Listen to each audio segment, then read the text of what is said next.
Do not touch the sword, human.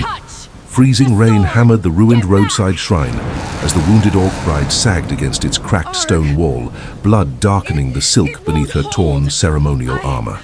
She was alone, trembling, and listening for riders somewhere beyond the trees. A poor village blacksmith spotted her while returning from a distant market. His patched coat soaked through, and a small tool satchel hanging from his shoulder.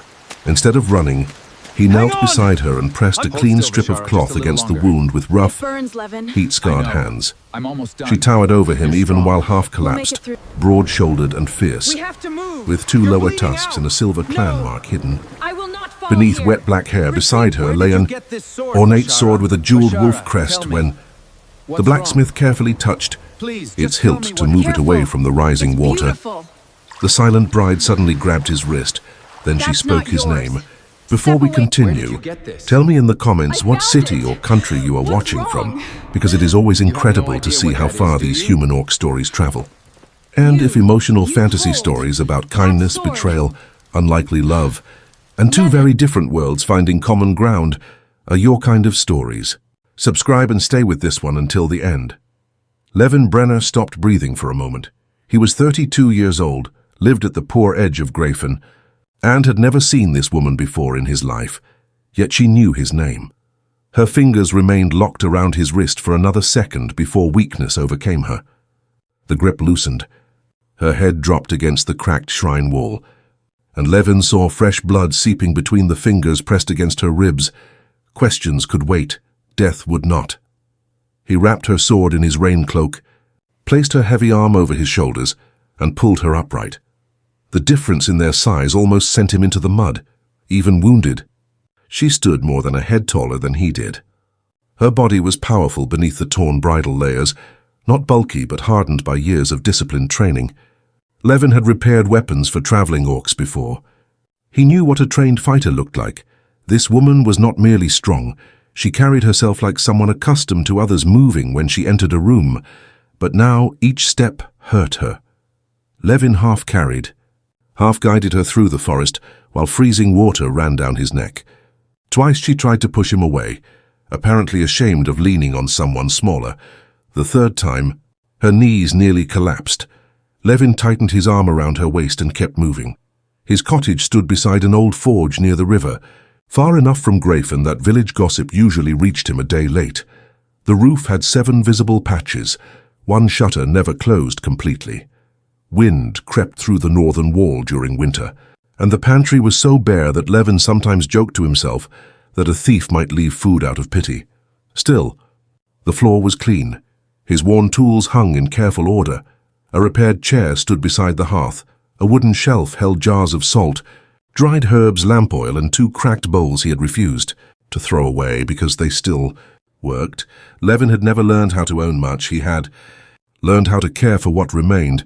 He lowered the orc woman onto his narrow bed and finally examined her wound. Properly, a blade had struck beneath her ribs, but the cut was angled rather than deep. She had been lucky, or perhaps whoever attacked her had been interrupted. Levin heated water, cleaned the wound, and stitched the worst section with steady fingers. He was a blacksmith, not a healer, but Greyfen had no physician during the winter months. Years of burns, cuts, broken fingers, and accidents had taught him enough to recognize which wounds could be treated at home and which ones ended with a priest. The orc woman never cried out. Her jaw tightened, her hands clenched. Once, when Levin pressed too close to the wound, she grabbed the bed frame hard enough to make the wood creak, yet she refused to show him anything that looked like helplessness. Levin recognized that kind of pride. He had lived with his own version of it for years. He gave her water. She inspected the cup before drinking. He gave her broth. She watched him take the first spoonful from the pot before accepting hers. He noticed. He did not take offense. Someone had taught her to expect poison. Someone had taught Levin to expect abandonment.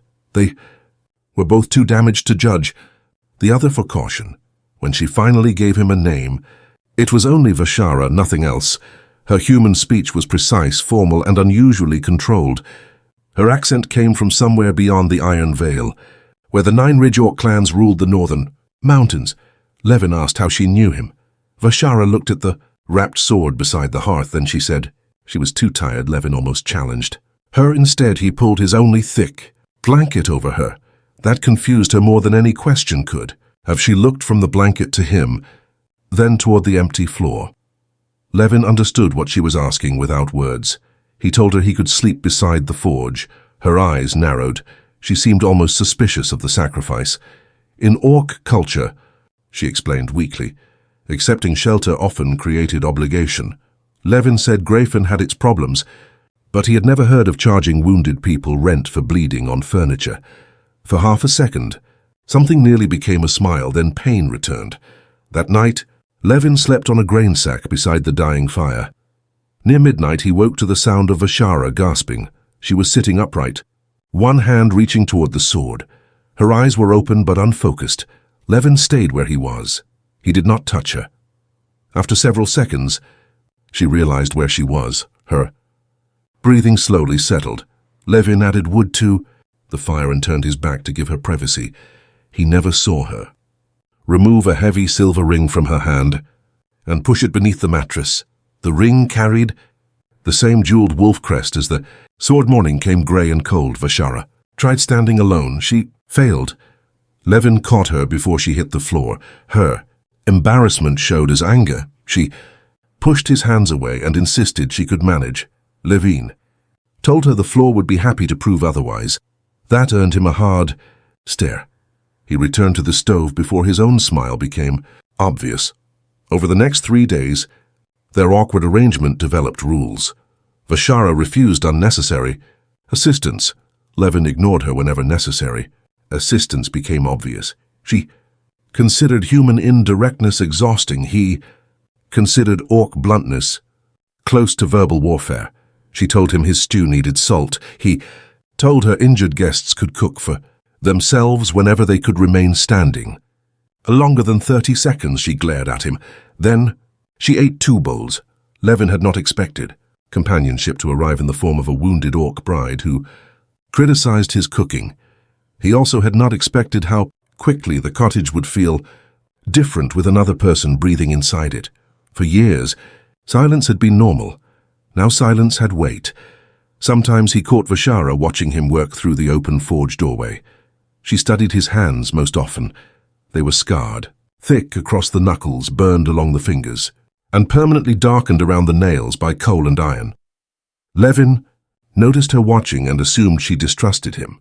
The truth was different. Vashara had spent her entire life among warriors whose hands were respected because they could kill. Levin's hands made hinges, nails, plow blades, cooking hooks, horseshoes, and tools. They repaired things that fascinated her. On the 4th morning, 3 silver coins appeared beside Levin's hammer. He placed them beside her water cup. An hour later, they returned. To the forge, he carried them back. Vashara placed them under his bread knife. Levin put them inside her boot. By evening, the coins had traveled through the cottage 6 times. When Vashara discovered them beneath her pillow, she stared at Levin in disbelief. Then she laughed. The sound was rough, startled, and far warmer than anything Levin expected from her. He stared. She stopped. He smiled. And for the first time in years, Levin heard laughter inside his home. That was not his own memory playing tricks on him. The feeling frightened him, because memories of laughter had become dangerous. Once, he had shared this cottage with his younger brother, Thomas. Thomas had been 5 years younger, louder, messier, and better at making strangers feel welcome within minutes. Their mother died when Levin was 15. Their father, Oscar Brenner, raised both sons above the forge. Oscar believed good iron required patience, and good men required the same. He repaired tools for families who could not pay. He taught Levin that strength was not what a man could take. It was what he could hold without becoming cruel. Then Oscar's lungs failed after decades of smoke and metal dust. Levin buried him before his 24th birthday. Thomas was all he had left. 2 years later, the spring flood came. Rain had fallen for 9 days. The river rose over its banks and tore at the old mill bridge. Thomas tried crossing anyway because a widow on the far side needed medicine. The bridge split beneath him. Levin had been working at the forge when someone screamed for help. He ran, even years later. He remembered every detail. The brown river. The broken beam. Thomas, gripping wet timber with both hands. Levin throwing a rope. The rope landing short. Thomas trying to reach it, the beam turning beneath the current. Levin running along the bank, screaming his brother's name until his throat tore. Then Thomas disappeared. They found one boot 2 days later. Nothing else. Levin never forgave himself for missing the rope. Other people told him the flood had killed Thomas. Levin believed his own arm had failed. For months afterward, his fiancée Elena stayed with him. At least, Levin believed she had. They had planned to marry after summer. He repaired an old room behind the forge for them. He built a table. He even made 2 iron rings because he could not afford silver. Then he discovered that Elena had been meeting a traveling cloth merchant named Corin Vale for nearly half a year. Corin had money, a wagon, a warm house in another town. More importantly, he had a version of Levin that had never watched his brother die. Elena confessed only after Levin found one of Corin's expensive blue gloves beneath her cloak. She said Levin had become distant. She said grief had turned him into someone she could no longer reach. Some of that was true. That did not make the betrayal hurt less. 3 weeks later, she left Greyfen with Corin. Levin burned the second iron ring in his forge until it lost shape.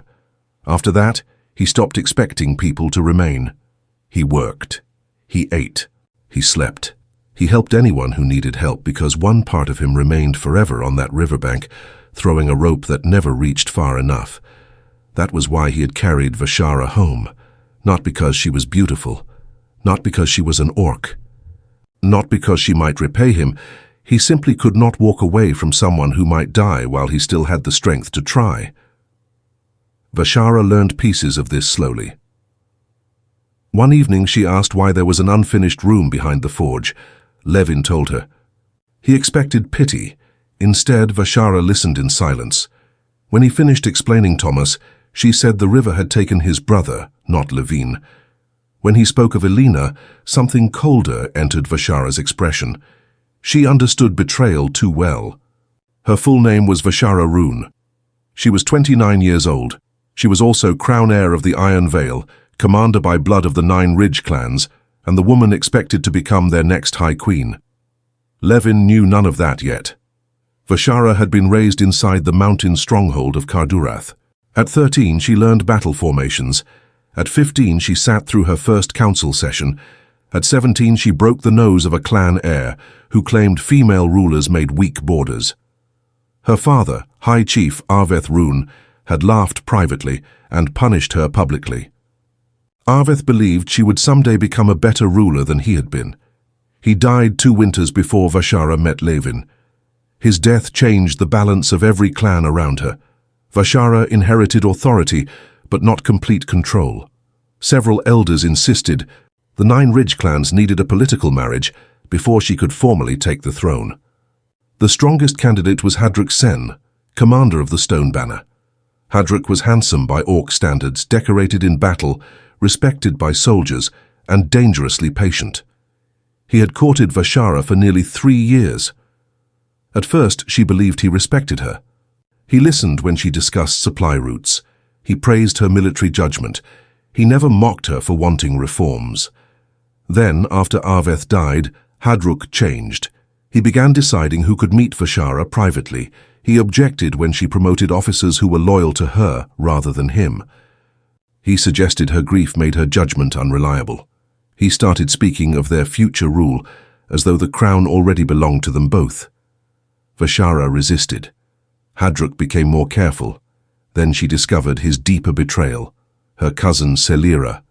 One of the few women Vashara had trusted since childhood, had been sleeping with Hadruk for months. Worse, Selyra had been carrying messages between Hadruk and 3 clan elders who wanted Vashara politically contained after marriage. The affair wounded her pride. The conspiracy shattered something more important. Trust. Vashara confronted Selyra privately. Her cousin did not deny it. Selyra claimed Hadruk loved her, but political necessity required him to marry Vashara. The cruelty of that explanation remained lodged in Vashara's chest. Hadruk wanted Vashara's throne, he wanted Selyra's bed, and he expected both women to accept the arrangement because power made betrayal respectable. Vashara refused. That was when the threats began. The sword she carried offered her one chance to stop him. Her mother had commissioned it years earlier. Inside the ornate pommel was a hidden iron chamber containing a preserved copy of the original, border compact between the Iron Vale and several human settlements, including Greyfen. A forgotten clause protected the ruler's authority. No royal marriage could transfer command, territory, or succession rights without freely witnessed consent from the ruling heir. Hadruk's allies had quietly removed that clause from the version now used by the council. Vashara needed the original opened. Only one problem remained. The locking mechanism had been made by a human smith, Levin Brenner. Before his death, Oscar recorded that his eldest son had learned the mechanism, Levin. That was how Vashara knew his name when he touched her sword. She had been traveling toward Greyfen in secret when her escort betrayed her. One loyal guard, a veteran named Marek, warned her seconds before the attack. He died holding the road while she escaped. Vashara heard him screaming behind her as she rode into the storm. She did not turn around. That decision saved her life. It also haunted her. By the time she reached the ruined shrine, she was bleeding, freezing, and carrying the knowledge that someone she trusted had arranged her death. Then, an ordinary human, Blacksmith walked through the rain and helped her without asking who she was. Vashara did not know how to understand him, so she remained cautious. Days passed. Her wound began closing. Levin changed the bandage every morning. The first time his fingers brushed the skin near her ribs, Vashara's entire body tightened. Levin immediately stopped and asked through careful narration whether he had hurt her. She shook her head. Pain was not the problem. Gentleness was. No man had touched her carefully in a long time without eventually expecting something in return. Levin resumed. His fingers remained professional, slow and warm from the forge. Vashara looked at the wall because watching his face made the strange pressure in her chest worse. Their cultural differences produced arguments almost daily. Vashara considered politeness useful only when dealing with diplomats. Levin believed a person could say the truth without throwing it like a hammer. When Levin asked whether she wanted more stew, Vashara sometimes answered with a direct yes, and added that he had finally learned not to burn it. Levin informed her that gratitude was a skill available even beyond the mountains. Vashara informed him that competent cooking should not require praise. Then she ate everything. He began warming flat stones beside the hearth and wrapping them in cloth for her feet during cold nights. Vashara initially accused him of treating her like an invalid. The next evening, when he forgot, she silently stared at the hearth until he understood. Levin laughed so hard he nearly dropped the kettle. Another day, a brown hen escaped its pen and charged Vashara when she approached the grain. The crown heir of the Iron Vale retreated 3 steps from a bird, weighing less than one of her boots. Levin witnessed everything. He never allowed her to forget it. Vashara eventually threatened to eat the hen. Levin told her the hen had seniority. That produced another laugh. Those moments frightened them because they were easy.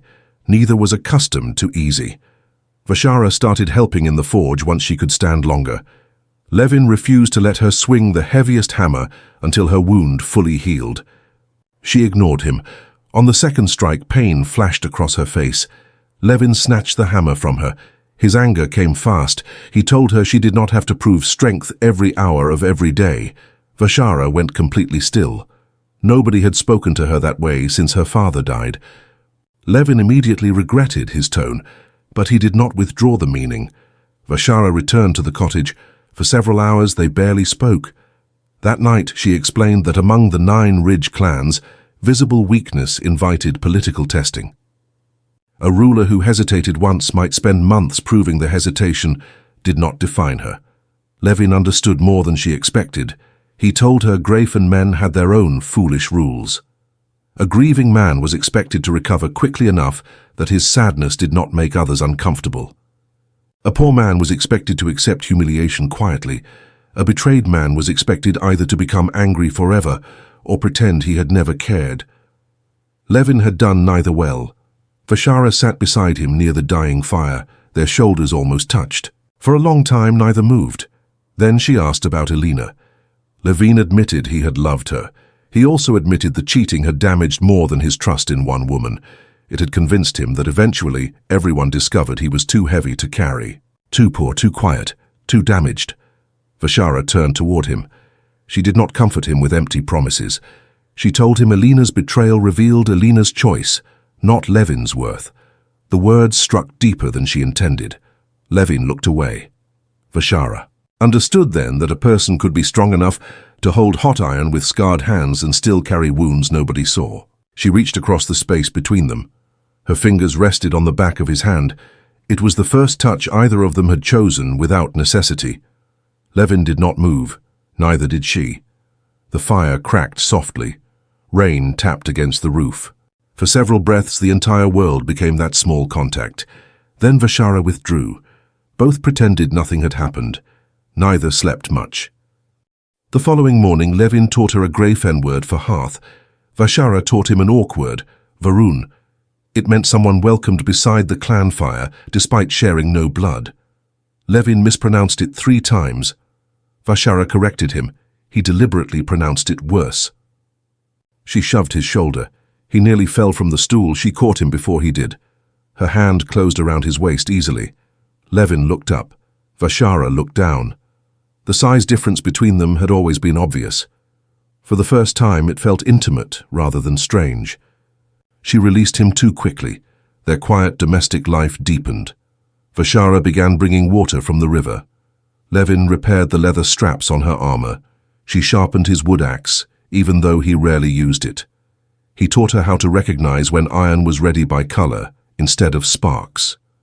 She taught him how orc warriors greeted equals by pressing forearms.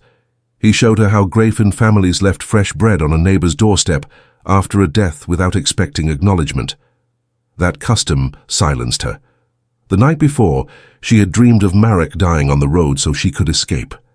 Levin had heard her wake. This time she did not pretend otherwise. She admitted she had left someone behind. Not everything, just enough.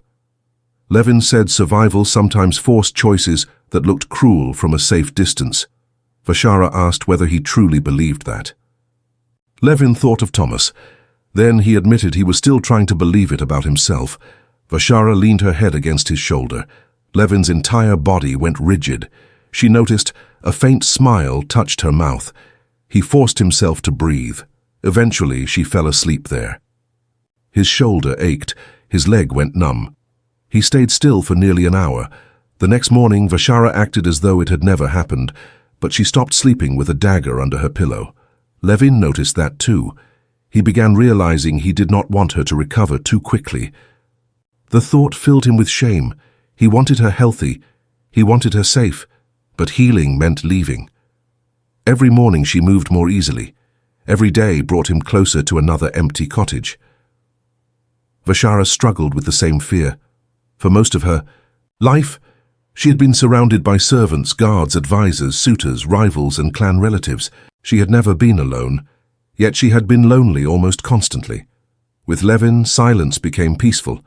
He did not flatter her. He did not fear her. He did not want her authority because he did not even know she possessed it. Vashara had spent years asking whether anyone loved the woman beneath the title. Now she had found a man growing attached to that woman, and she was lying to him by omission.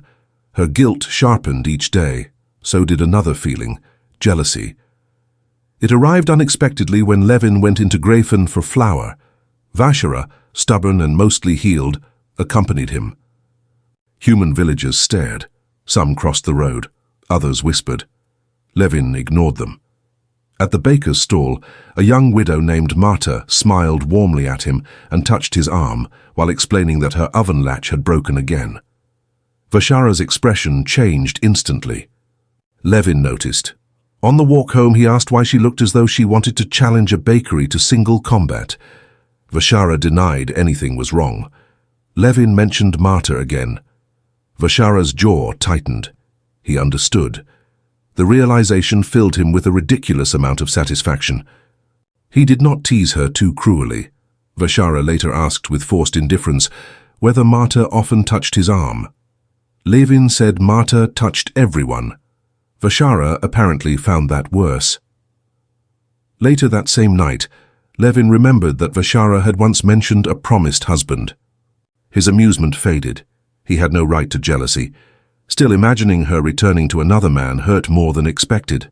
He asked whether she loved the man she was expected to marry. Vashara's eyes hardened. She answered that love had very little to do with that arrangement. Levin wanted to ask more. He stopped himself. Vashara almost told him everything. Then fear won again. She had trusted Hadruk. She had trusted Selyra. Trust had nearly killed her. Levin was different. That was exactly why losing his trust terrified her. If this story of two wounded people learning to trust again is holding your attention, tell me which moment between Levin and Vashara has felt most real to you so far. And subscribe if you want more long-form human-orc stories where romance has to survive grief, betrayal, jealousy, cultural differences and consequences. Instead of arriving without earning them, the truth finally came looking for them. 11 mornings after Levin found Vashara, horses thundered into Greyfen. Not 3, not 5, 20. Orc riders in dark mountain armor filled the road. Human villagers fled indoors. Shop shutters slammed closed. Levin stepped out of his forge, holding the hammer already in his hand. Vashara emerged behind him. The lead rider dismounted. She was an older female orc with one broken lower tusk and a pale scar from chin to ear. The warrior dropped to one knee. Every rider behind her followed. Then she addressed Vashara by her full rank. Crown Heir Vashara Ruun, daughter of Arveth, commander of the 9 Ridge clans, future High Queen of the Iron Vale. Levin's fingers loosened around the hammer. For several seconds, he heard nothing except the river. Vashara looked at him. He saw fear in her eyes. Not fear of armies, fear of him. Suddenly everything made sense. Her formal speech, her fine clothing beneath the mud, her strange assumptions about obligation, her knowledge of command, her expensive sword. The hidden signet ring she now wore openly. Levin felt foolish for not understanding sooner. Then the deeper wound appeared. She had known exactly who he was. He had known almost nothing about her. The guard captain reported that loyal clans had regained the Eastern Pass. Hadruk's men still controlled several roads, and rumors claimed Vashara was dead. Her return could fracture the conspiracy, but she needed to leave immediately. Levin asked for a moment alone with her. Inside the forge, neither spoke at first. Levin laid down his hammer. He asked whether Vashara had ever intended to tell him. She admitted she had. Eventually, the word hurt. Levin reminded her that he had told her about Thomas, about Elina, about the parts of his life he barely admitted to himself. Vashara said she had never lied about her pain. Levin answered that she had allowed him to believe she was simply a woman fleeing a bad marriage. Vashara's control cracked. She explained that everyone changed when they learned her title. Men straightened. Women calculated. Servants became careful. Potential friends became political. Potential lovers saw access to a throne. For a few days in Levin's cottage, she had been Vashara, nothing else. She had been selfish enough to want that longer. Levin understood. That made the hurt worse, not better. Then he asked how she knew his name. Vashara looked at the sword.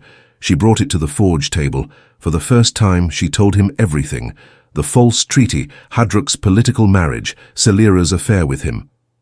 The conspiracy, Marek dying on the road, and the hidden compact inside the sword made by Levin's father. Levin stared at the jeweled pommel. He recognized the locking design immediately. Oscar had used a spring mechanism on diplomatic containers because wax seals could be copied. Levin heated a narrow metal pin. He inserted it beneath the wolf crest, turned left, pressed twice. A quiet click came from inside. The pommel opened. Vashara inhaled sharply. Levin removed a thin roll of preserved parchment. There it was, the original border compact. The consent clause remained intact.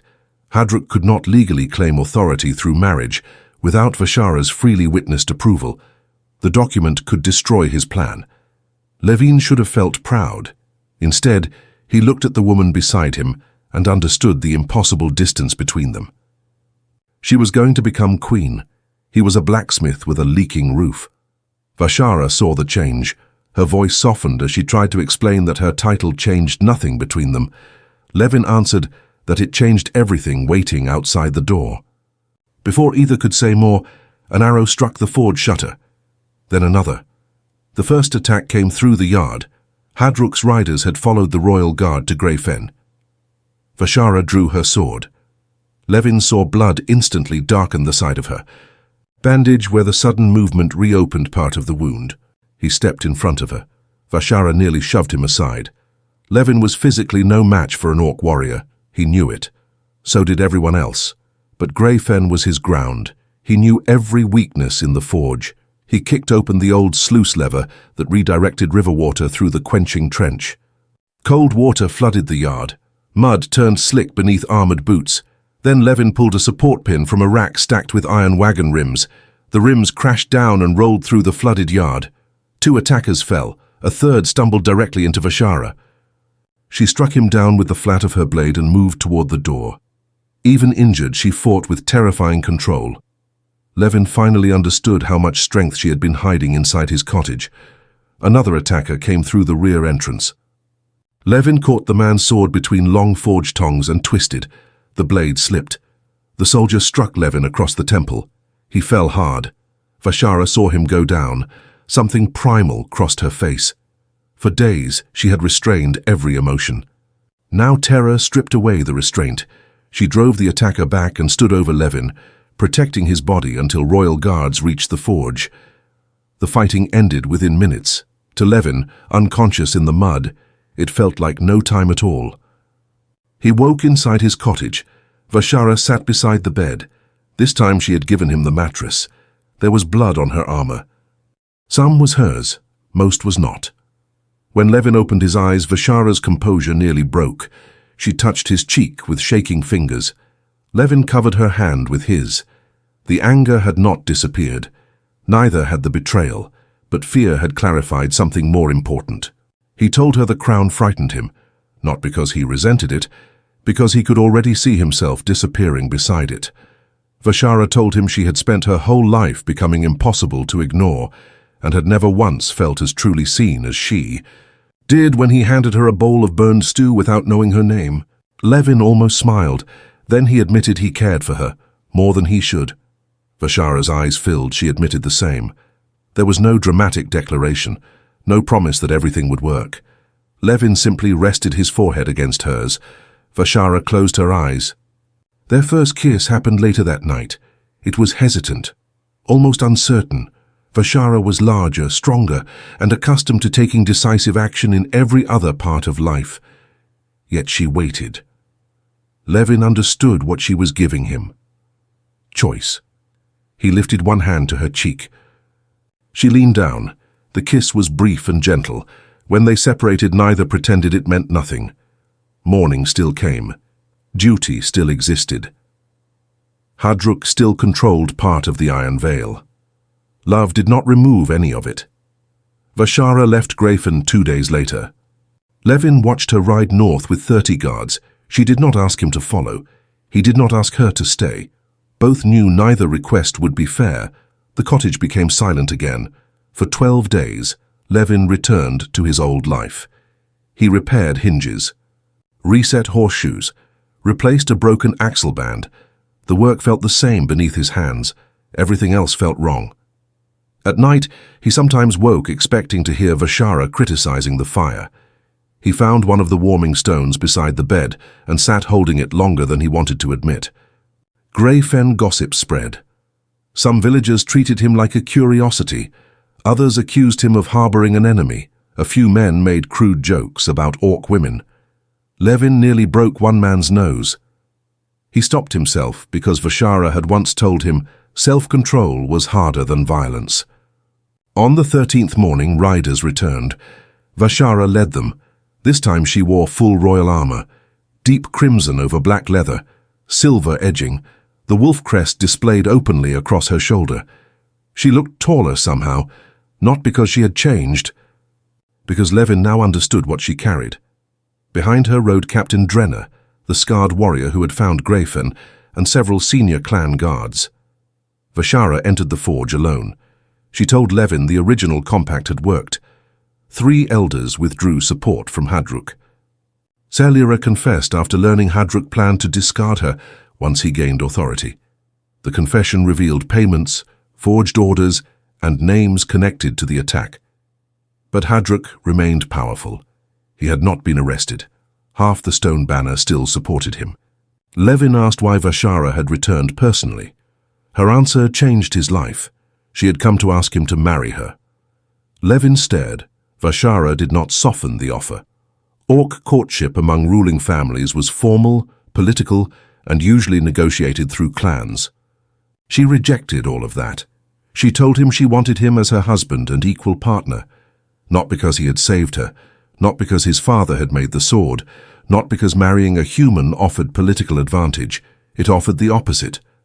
The marriage would make ruling harder. Several clans would hate it. Some humans would hate it. Hadruk would use it against her. Vashara wanted Levin anyway. She offered him a home in the Iron Vale, a forge if he wanted one, land if he wanted it, a title only if he chose to accept one. He could advise her or remain completely outside court life. She would not make his identity disappear beneath hers. Then she gave him the one thing Hadruk had never been willing to give her: freedom to refuse. Levin wanted to say yes. Love made the answer easy. Reality made it terrifying. He imagined a human among hundreds of orcs. He imagined warriors looking down at him, politicians turning every mistake into proof Vashara had chosen badly. He imagined becoming another weakness enemies could attack. And beneath those rational fears lived an older one, Elena. Levin had once believed someone would stay. She had cheated. She had left. Part of him still believed love eventually became humiliation. Vashara recognized the hesitation. Her pride wanted to protect her. Her love forced her to remain vulnerable. She told Levin he could take time. He asked for one night. Vashara nodded. The pain in her face followed him long after she left the forge. Levin did not sleep. He sat before cold coals and thought about the safe life available to him. Greyfen, the cottage, the forge, loneliness. He could survive there. He had already proved it. Then he asked himself a harder question. Was survival really the life he wanted? Near dawn, he packed one bag. Vashara's horses were being prepared when Levin walked into the road. She saw the bag before she saw his expression. Levin told her he was afraid. He said he might never understand her court. He might embarrass himself. Her people might never fully accept him. His own people might call him traitor. He could not promise love would make those problems disappear. Vashara listened. Then Levin explained the one thing he could promise. He would not run from something good simply because something painful had happened before. He did not want her crown. He did not want wealth. He wanted the woman who fought chickens, hated weak tea, pretended warm stones were unnecessary, and once slept on his shoulder until his entire arm went numb. Vashara laughed through tears. She stepped down from the saddle. In front of the guards and half of Greyfen, she pressed her forearm against his, the traditional orc pledge between equals. Levin placed his free hand over hers. His own vow needed no ancient custom. He was choosing her. Vashara kissed him in the road. This time the kiss lasted longer, not explicit, not performative, just two people acknowledging a decision that frightened them both. Then Levin climbed onto a spare horse and left Greyfen beside her. The Iron Veil was more overwhelming than he expected. Kardurath had been carved into the lower face of a mountain. Stone towers rose above huge timber gates. Braziers burned beside carved clan symbols. Orcs filled the streets. Most stood taller than Levin.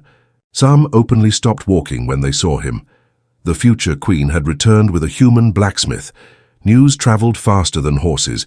By evening, half the stronghold knew. By morning, everyone did. Acceptance did not follow.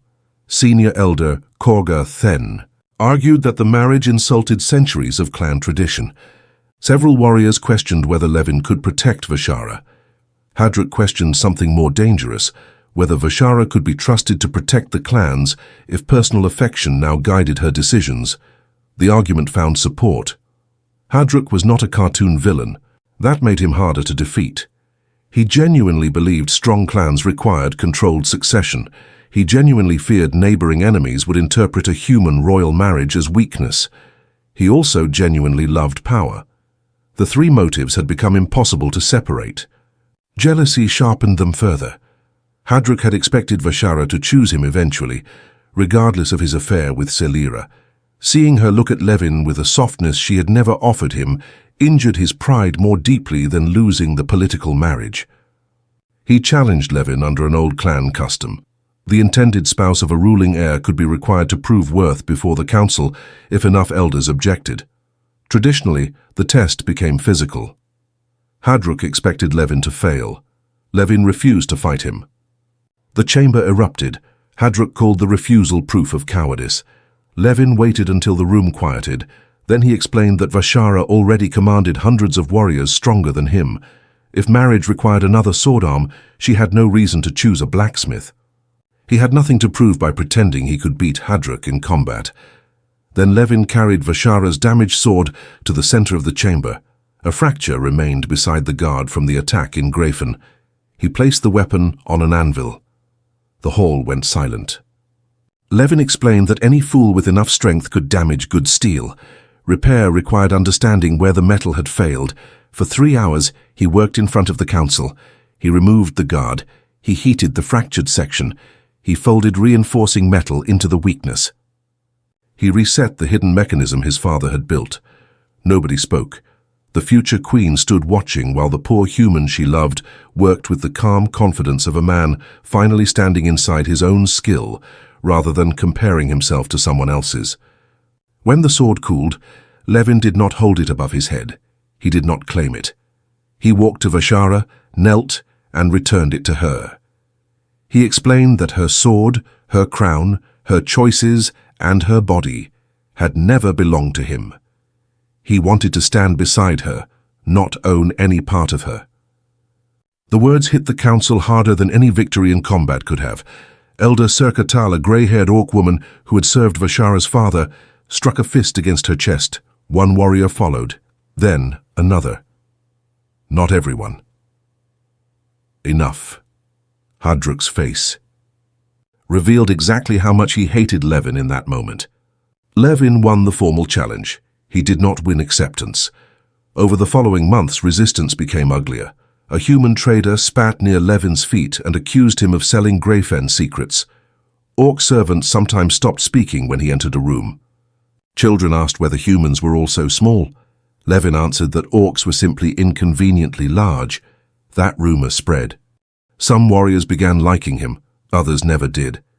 Vashara's cousin Selyra remained in custody during the investigation into Hadruk's conspiracy. One evening she asked to see Vashara. Vashara almost refused. She went anyway.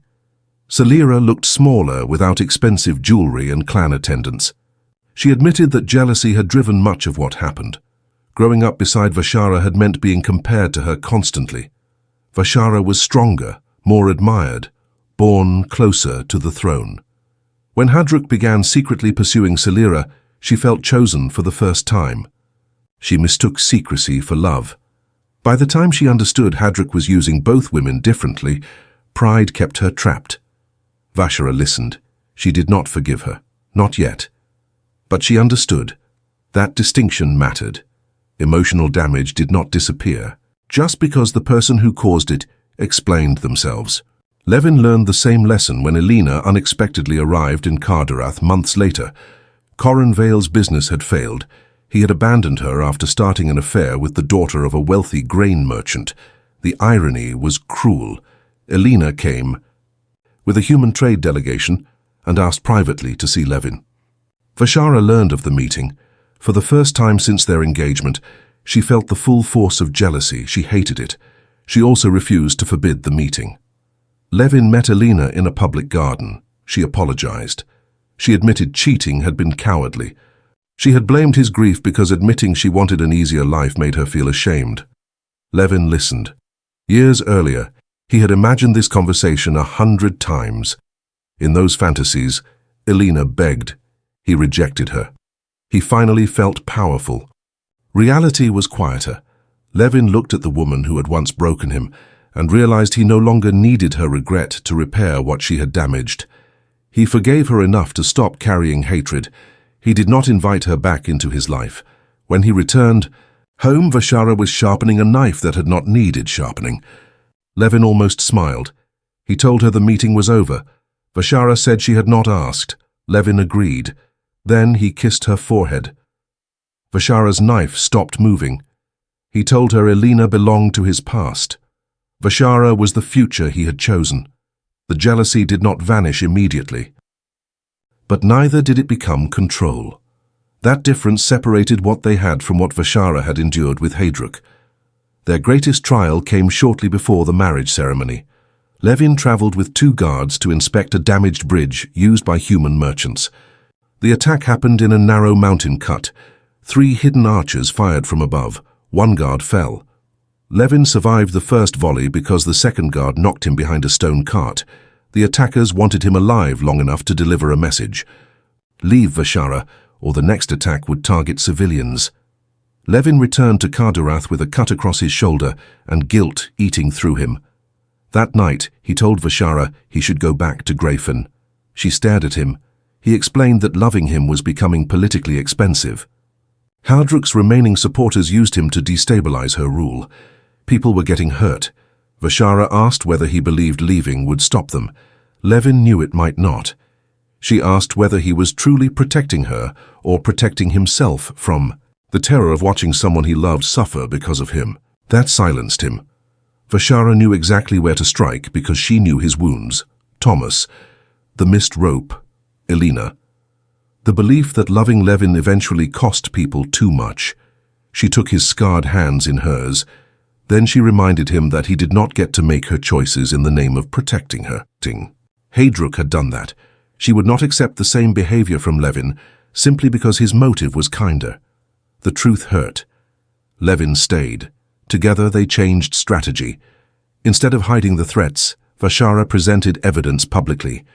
Human trade leaders were invited to council. Clan elders saw the damage caused by continued political violence. Captain Brenner traced the bridge attack to officers still secretly loyal to Hadruk. The final proof came from Selyra.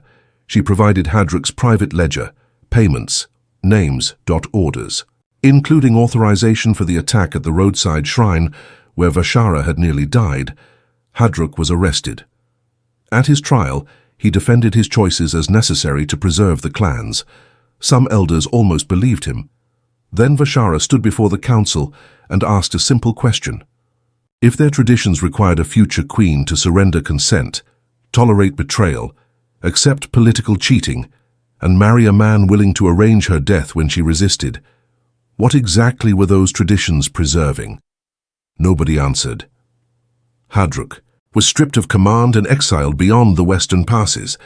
Selyra was not imprisoned for life. Vashara reduced her sentence because she had eventually helped expose the conspiracy. Their relationship never returned to what it had been. Some betrayals changed shape rather than disappearing. Levin understood that too. Months later, the wedding took place in the great lower courtyard. Human delegates stood on one side. Representatives of all 9 ridge clans stood on the other. Not everyone looked happy. That was fine. Reality rarely arranged unanimous approval. Levin wore dark blue formal clothing with simple silver clasps. He refused gemstones. Vashara wore crimson and black ceremonial armor over a deep emerald bridal mantle. The repaired wolf-crested sword hung at her side. Orc marriage custom required. Both partners to offer something representing what they brought into the union. Vashara offered Levin a small iron key. It belonged to a house near the lower gate of Kadurath. Not the palace. A home. A forge stood beside it. Levin understood immediately. She was giving him a place in her world without demanding he disappear inside hers. Levin offered Vashara the 2 iron rings he had made himself. One was new. The other had been reforged from the metal of the ring he once made for Elena. Vashara knew the history. Levin explained that the metal had once represented a future that broke. Now it represented something else. Not innocence. Choice. He had taken what pain left behind and made something new from it.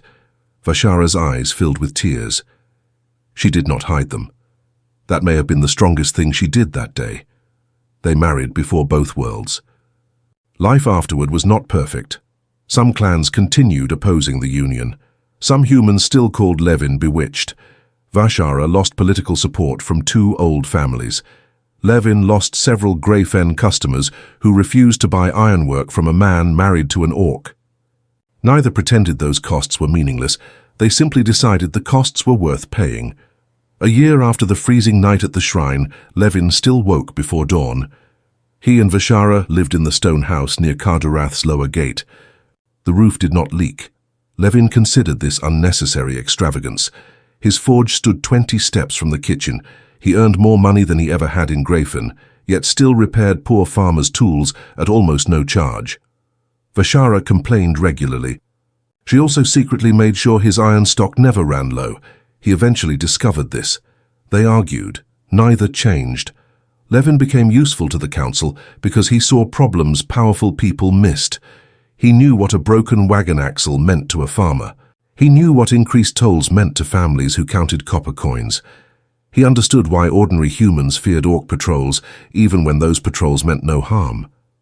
Vashara began asking for his perspective, not because he was her husband, because it was valuable. Levin learned orc customs slowly.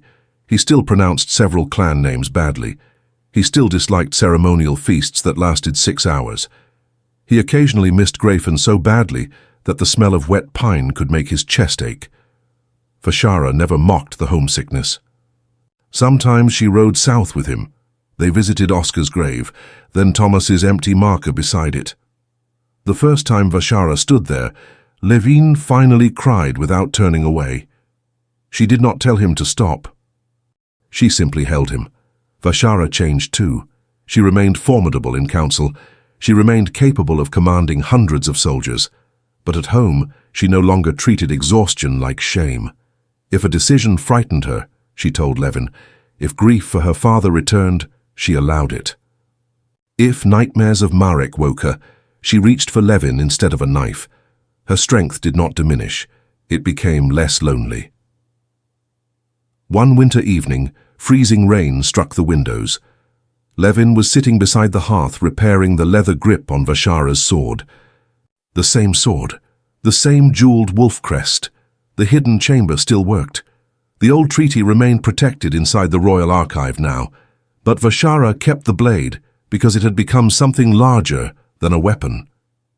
Vashara sat beside him. Her shoulder pressed against his. The contact was easy now. Natural. Levin finished wrapping the grip and handed the sword back. Vashara did not take it immediately. Instead, she closed his fingers around the hilt. They both remembered the ruined shrine. Blood rain fear, her warning, his confusion when she spoke his name. Levin smiled. He reminded her through quiet conversation that she had seemed ready to kill him for touching the sword. Vashara reminded him that she had been bleeding and he had poor respect for instructions. Levin indicated that ignoring those instructions had worked out reasonably well. Vashara leaned down and kissed him.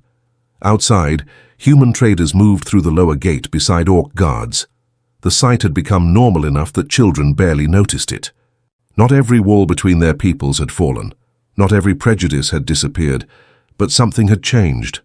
One human blacksmith had become family to an orc queen. One orc ruler had learned that vulnerability did not erase strength. A sword built by a human father had protected an orc daughter's freedom. A betrayed man had learned that one woman's cheating did not define every love that followed. A betrayed woman had learned that jealousy and wounded pride did not have to become control. They had both carried death. Grief, guilt, betrayal, emotional scars left by people they once trusted. None of those wounds vanished because they fell in love. Love did something harder. It gave them a safe place to heal without pretending they had never been hurt. Vashara rested her head against Levin's shoulder. He took her larger hand in his. The fire warmed the repaired sword across their knees. For once there was nothing they needed to prove. She was still a queen. He was still a blacksmith. Neither title explained why they belonged together.